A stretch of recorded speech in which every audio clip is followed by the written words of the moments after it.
Dear Diary, during the pandemic, on my 20th birthday, David was pulled out dead from his apartment. The whole street felt the tension.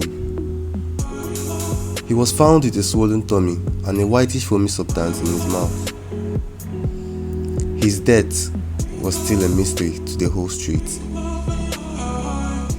Coming back from school, 2 years had passed. Like I always returned to visit the family, I found myself staring at the house and increasing my pace while passing. I always remember the police carrying his dead body out.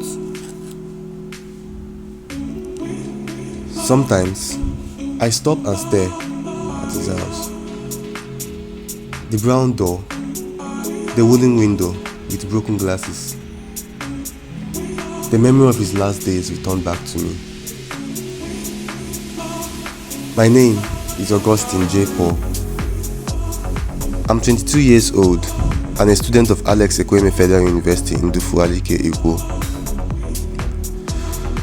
And this is my episode. That morning, my sister and I were cleaning the compound. My mom was in the kitchen trying to make breakfast. Then the sudden appearance of the police.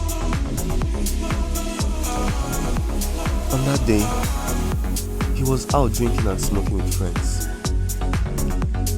He and my sister went out for a stroll and later came back in the night and dragged themselves to stupor. The smell of alcohol choked the air. Sat on the balcony and lighted some cigarettes.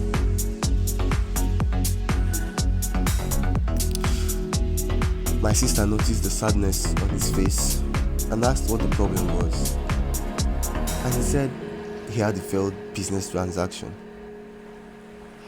This was what those that recounted their experience told the police.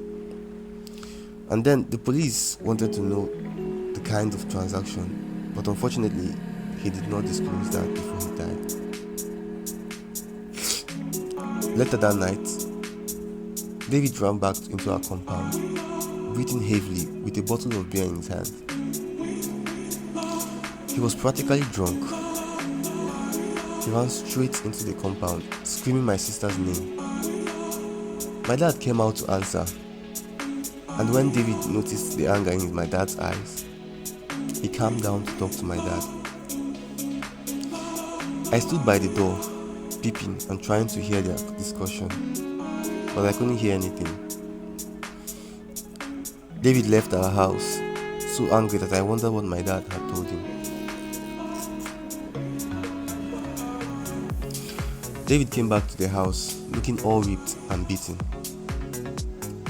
He had come back to borrow some money from my dad. He said he needed it urgently to settle some important business transactions. After a few talks with my dad, he left disappointed. I saw him go towards a store down the road to buy some cigarettes. On the night of my birthday, when the party had finished, my sister never came home, and the last time I saw her, she was talking to David. By then, David had died and Levi and Drake had already been taken into custody as the culprits. They were drug dealers, no doubt, but I guarantee you, they were innocent.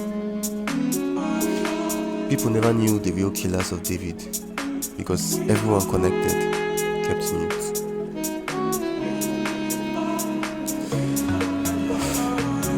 You see, my sister and David were in a toxic relationship, and my dad new and obviously he wasn't so comfortable about it. So he did everything he could to separate them at all costs, even if it meant killing him. My dad could not either dialogue with him or bribe him at this point, so he had to take laws into his hands. At first, my sister wasn't support, but had to agree because she had been beaten countless times by him. She poisoned his drink. We killed him. Yes, we killed him. I am an accomplice, and this is something I am not proud of. It is really going to take a while before this whole mystery can be uncovered. But until then, I wish to leave this world. This is my episode.